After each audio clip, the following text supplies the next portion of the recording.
सत्यस्य विहितं मुखं तत्त्वं पूषन्नयमावृणो सत्यधर्माय तिष्ठति। ॐ यात्मना बलिदा यस्य विश्व उपासते प्रशिशं यस्य देवा यस्य छायामृतं यस्य मृत्युः तस्मै देवाय अविक्रामोऽभिधेम।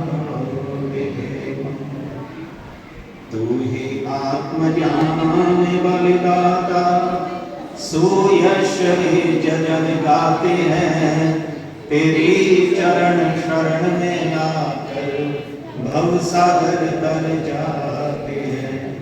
तुझको ही जपना जीवन है मरण तुझे विश्रामे मेरी सारी शक्ति लगे प्रभु तुझसे लगन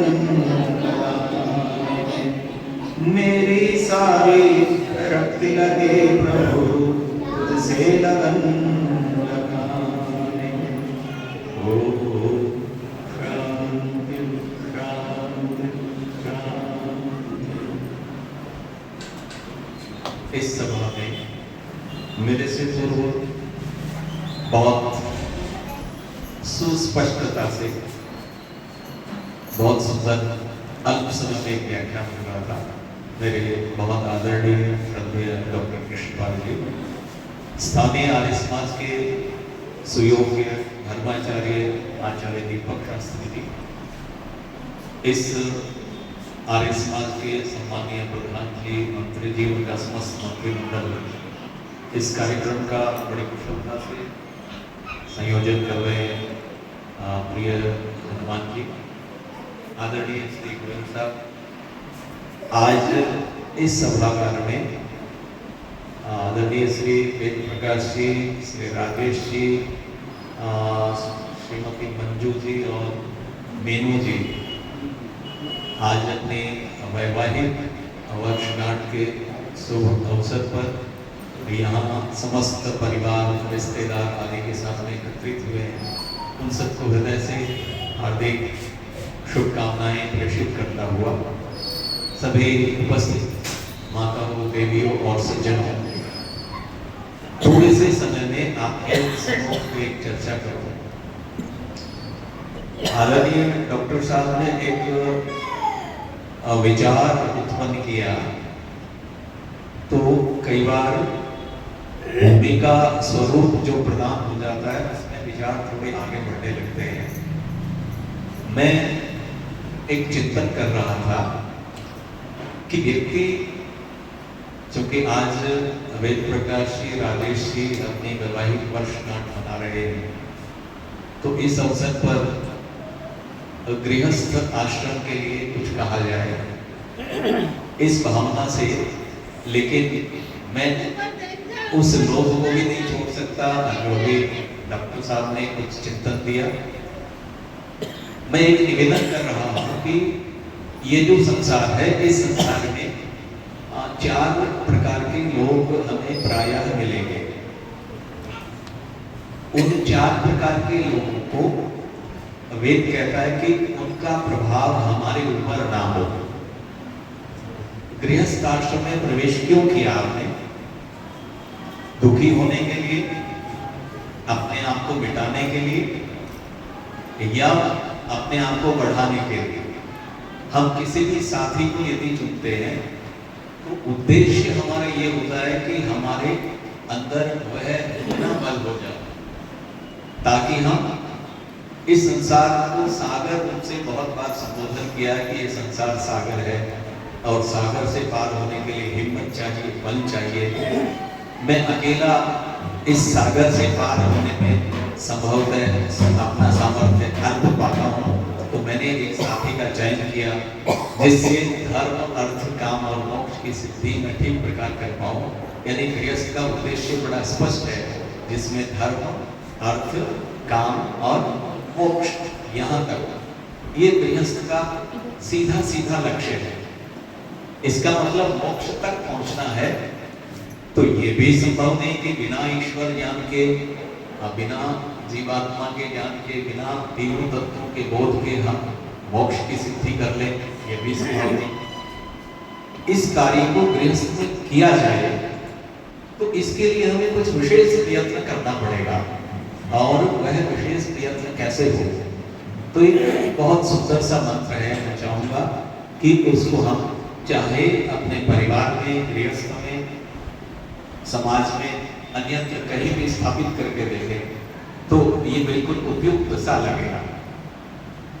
हमारे अंदर एक तत्व है जिसको हम आत्म तत्व कहते हैं, यानी मेरी उपस्थिति बिना आत्म तत्व के संभव नहीं। मैं आपके सामने जो चेष्टा कर रहा हूं बोलने की, सुनने की, वह बिना आत्म तत्व के संभव नहीं। ये देह तो बिल्कुल जड़ स्वरूप है, जड़ है।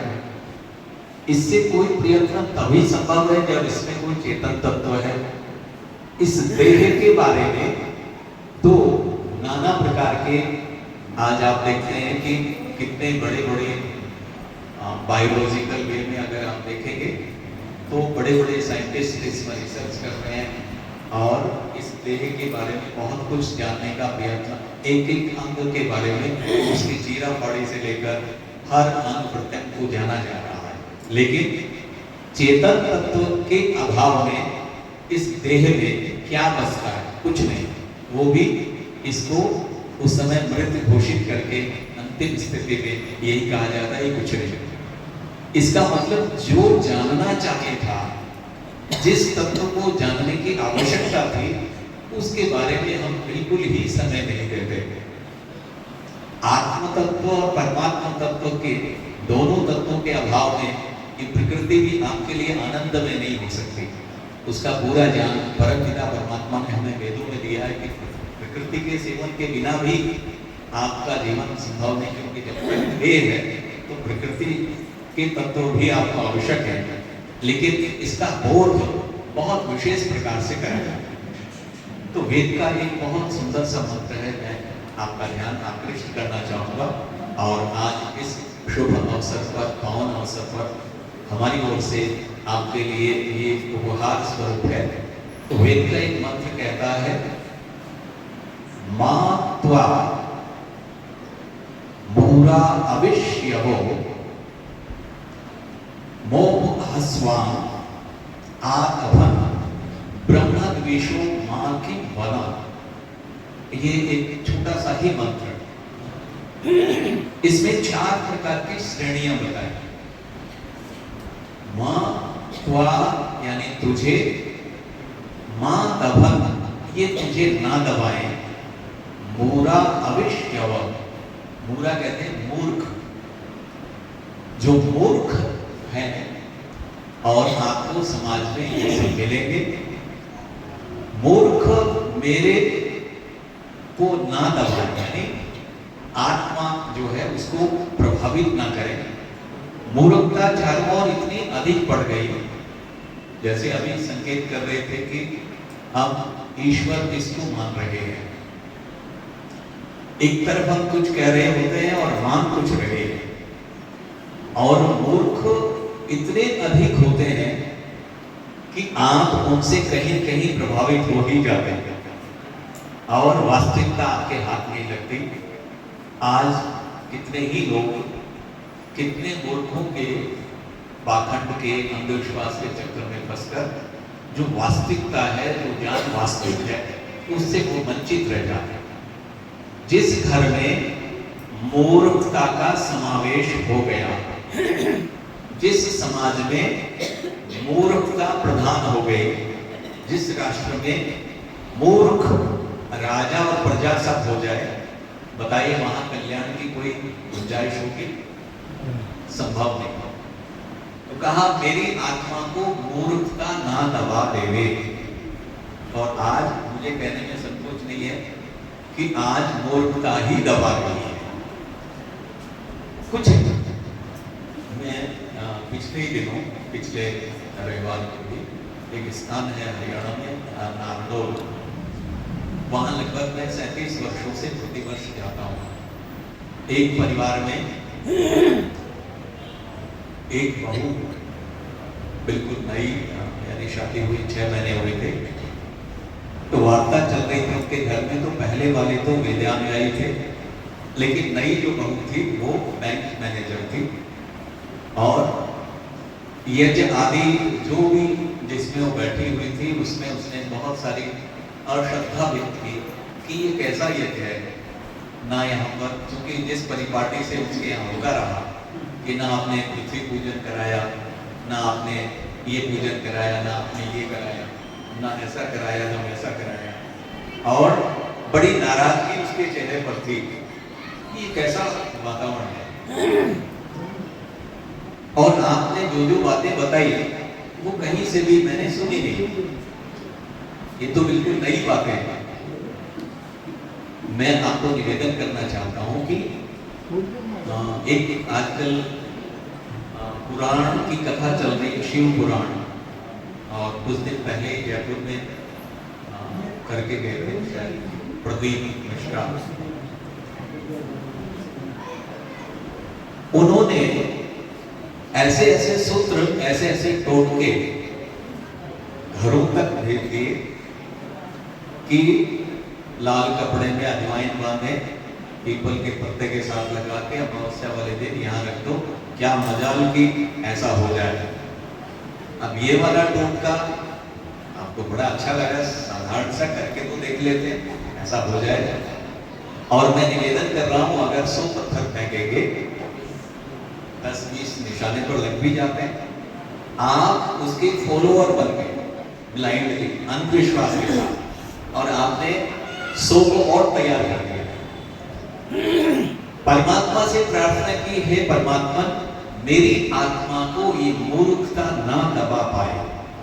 अगर दब गए, कोई किसी भी जगह से कोई गुंजाइश नहीं होती कि आपका संसार में कोई कल्याण कर पाएगा। अभी एक व्यक्ति ने कविता सुनाई, एक टीचर था शायद यूपी का, कोई लखीमपुर या कहीं का, अभी 2 दिन पहले, जिसने कावड़ियों में एक कविता सुना दी कि कावड़ लाने से कल्याण नहीं होगा, ऐसा कुछ भाव था। ना उसे इंजीनियर बनते हैं, ना डॉक्टर बनते हैं, ऐसा ऐसा कुछ कहा। हजारों लोग उसके विरोध में खड़े हुए। वो एक अध्यापक था, उसका चिंतन था, कावड़ लाने से अगर ये संभव है तो फिर सारा उद्यम इसी में क्यों ना कर लिया जाए। अब इसको 1 महीने ही क्यों, पूरा 12 मास चलाया जाए।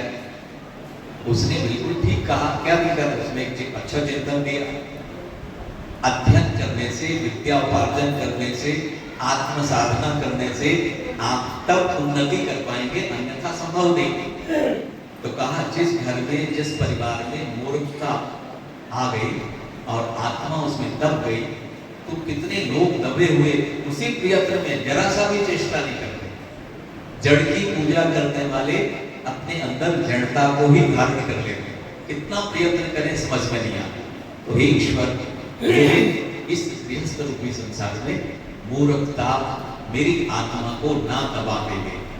फिर कहा अविष्यव, इसका मतलब है स्वार्थी तत्व, स्वार्थ भाव जिनमें भरा हो, ऐसे लोग भी मेरी आत्मा को ना दबाएं। अच्छा, स्वार्थी लोग कम है या ज्यादा? अधिक संख्या है। मूर्ख कम है कि ज्यादा? ज्यादा। तो आपका पाला पड़ेगा ही पड़ेगा।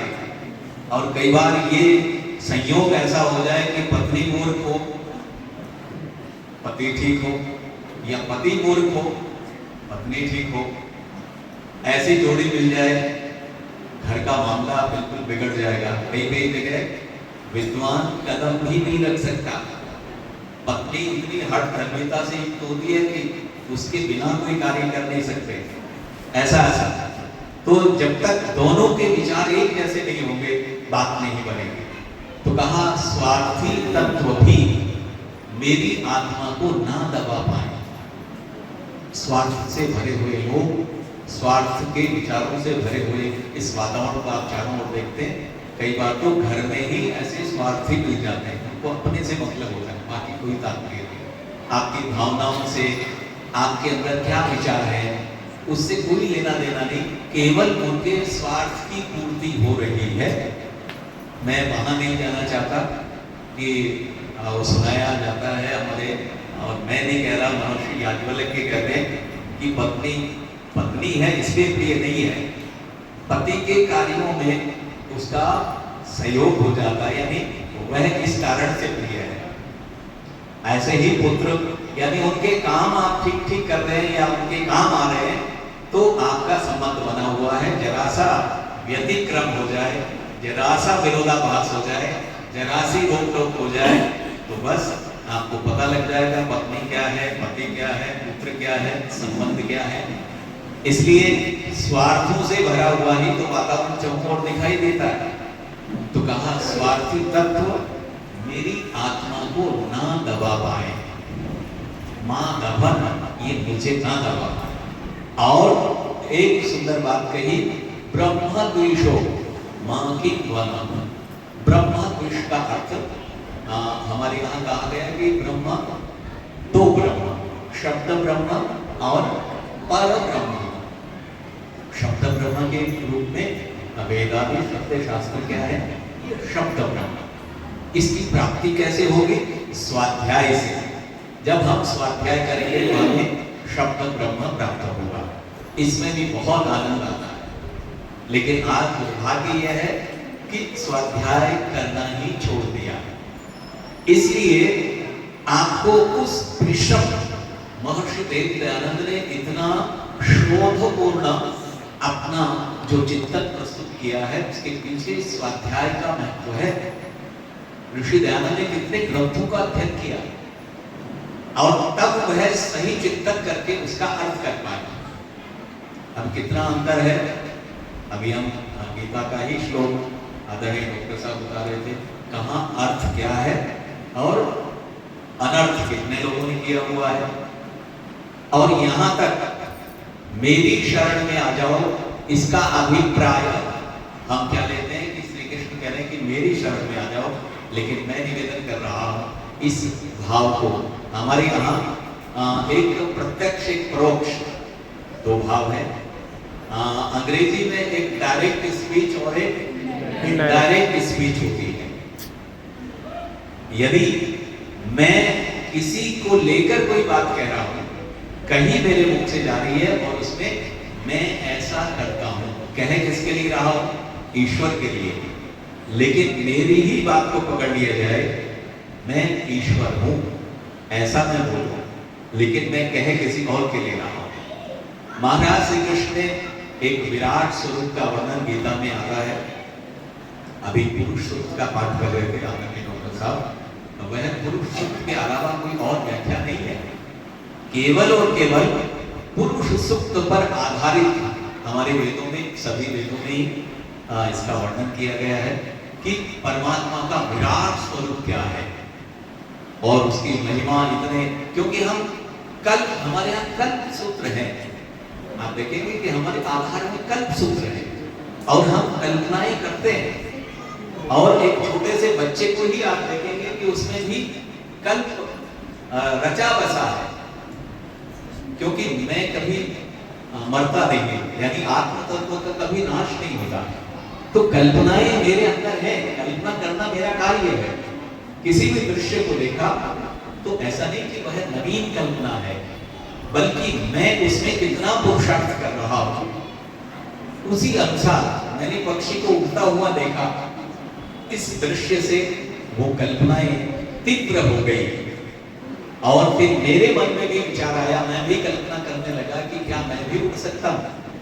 और फिर मैं उस सापेक्ष भाव से उस प्रयत्न को साकार करने में लग जाता हूं। और एक दिन मैंने उड़कर देख लिया। अभी हमारे अंतरिक्ष में होकर कुछ लोग अंतरिक्ष में जो स्टेशन बना है और वहां पर वो लोग उपस्थित होकर आए 14 दिन वहां पर परीक्षण करने की दृष्टि से। तो मैं निवेदन कर रहा हूं कि मेरे से मूर्खता मेरी आत्मा को ना दबा पाए, स्वार्थी तत्व मेरी आत्मा को ना दबा पाए। कई बार हम स्वार्थ के कारण अन्याय कर देते हैं, स्वार्थ के भाव में आकर नीचे चले जाते हैं। और ब्रह्म द्वेष जो वेद को नकारे, वेद की ना माने, नास्तिक और आस्तिक का मतलब इतना सा नहीं, वेद निंदक को ही नास्तिक कहते हैं। वेद की निंदा करने वाला मुख से नहीं बल्कि वेद की न मानने वाला, वेद अनुसार आचरण न करने वाला, ब्रह्म द्वेष और ईश्वर की सत्ता को स्वीकार न करने वाला, ऐसी विचारधारा वाले लोगों की संगति में ना कर, ऐसे लोगों की संगति में मैं ना जाऊं। गृहस्थ के कल्याण के हित में ये बात बता रहा हूं। और एक और बात कहकर मैं समाप्त कर रहा हूं 2 मिनट में। और एक बात आई, उपहासवान, उपहास करने वाले लोग भी संसार में आपको खूब मिलेंगे। उपहास कर, हंसी ठट्ठा करने वाले लोग, और ज्यादातर लोग इस कार्य में लगे हुए हैं। भगवान को भी मजाक में लेते हैं, कई लोग उसको नुलाते हैं, बुलाते हैं, हंसी मजाक करते हैं, श्रृंगार करते हैं। मैं समझता हूँ इससे बड़ा और कोई ठट्ठा नहीं होगा। पूरे संसार को जो खिलाता है, पूरे संसार को जो प्रकाशित करता है, पूरे संसार की ये जो व्यवस्था है इसको संचालित करने वाला, आप उसी को संभाल रहे हैं। और किसी मूर्ख ने एक और दे दिया, लड्डू गोपाल। आजकल लोग पूरा उस पर क्या क्या चलता है, सारी व्यवस्थाएं सब कुछ लेकर उसी में चलते हैं। तो उपहास और ठट्ठा करने वाले लोग मेरी आत्मा को ना दबा पाए। अगर आपने 4 चीजों से अपने आप को बचा लिया तो आपके गृहस्थ रूपी संसार को, आपके समाज को, आपके देश को कोई भी किसी प्रकार की हानि, कोई अनिष्ट नहीं कर सकता। लेकिन अगर ये 4 प्रवेश कर गए तो कोई भी आपको बचा नहीं सकता। मैं परमात्मा से प्रार्थना करता हूँ, मूर्खता से, स्वार्थी तत्वों से, ब्रह्म से द्वेष करने वाले लोगों से और हंसी ठट्ठा करने वाले लोगों से मेरी आत्मा ना दबा, हे प्रभु ना दबे, इस प्रकार की प्रार्थना करता हूँ। ओम शांति। बहुत बहुत धन्यवाद।